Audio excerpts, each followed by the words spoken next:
খবরের শুরুতেই জানিয়ে দিব সংবাদ শিরোনাম, পরে বিস্তারিত।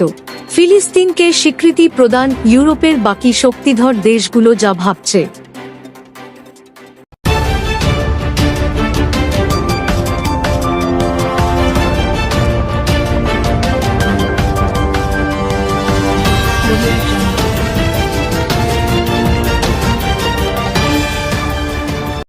আগামী সেপ্টেম্বরে রাষ্ট্র হিসেবে ফিলিস্তিনকে আনুষ্ঠানিকভাবে স্বীকৃতি দিতে যাচ্ছে ফ্রান্স।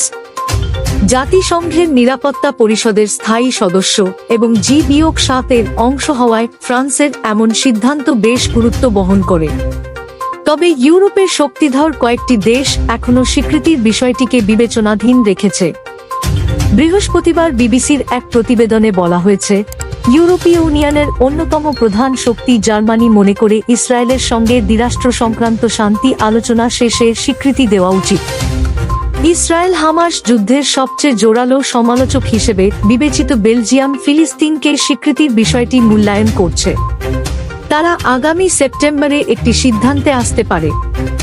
বেলজিয়ামের প্রধানমন্ত্রী বার্ট ডি ওয়েভার গত মে মাসে বলেছিলেন, তিনি ব্যক্তিগতভাবে এটিকে বুদ্ধিমানের পদক্ষেপ মনে করেন না, কারণ এমন একটি রাষ্ট্রকে স্বীকৃতি দেওয়া হবে যেটির সীমানা, কর্তৃপক্ষ কারা তা স্পষ্ট নয়। তাই কার সঙ্গে অংশীদার হিসেবে কথা বলা উচিত তা জানা যাচ্ছে না।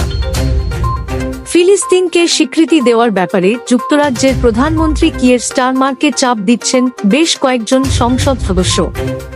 লেবার ও লিবারেল ডেমোক্র্যাটিকের কয়েকজন এমপি দাবি করেছেন, শর্তহীনভাবে ফিলিস্তিনকে রাষ্ট্রের স্বীকৃতি দেওয়া অপরিহার্য হয়ে পড়েছে। এ অবস্থায় কিয়ের স্টারমার জানিয়েছেন, এ বিষয়ে তিনি ফ্রান্স ও জার্মানির নেতাদের সঙ্গে জরুরি বৈঠকের প্রস্তুতি নিচ্ছেন। বিবিসির আন্তর্জাতিক বিভাগের সম্পাদক জেরেমি বোয়েন লিখেছেন, এমানুয়েল মাখো হয়তো মনে করছেন স্বীকৃতি দেওয়ার সিদ্ধান্ত দ্বিরাষ্ট্র সমাধানের পথে প্রাণ সঞ্চার করবে। তবে ফিলিস্তিনকে রাষ্ট্র হিসেবে গ্রহণ না করার ব্যাপারে ইসরায়েল দৃঢ় প্রতিজ্ঞ। প্রধানমন্ত্রী নেতানিয়াহু তার অবস্থান স্পষ্ট করে বলেছেন, ফিলিস্তিনি রাষ্ট্র হতে পারে ইসরায়েলকে ধ্বংস করার লঞ্চপ্যাড। ফ্রান্সের সিদ্ধান্তের নিন্দা জানিয়েছে যুক্তরাষ্ট্র। মার্কিন গণমাধ্যম পলিটিকো জানিয়েছে, ইউরোপীয় ইউনিয়নের 27টি সদস্য দেশের মধ্যে 11টি ইতোমধ্যে ফিলিস্তিনি রাষ্ট্রকে স্বীকৃতি দিয়েছে। এর মধ্যে আছে স্পেন, রোমানিয়া, সুইডেন, আয়ারল্যান্ড ও বুলগেরিয়া।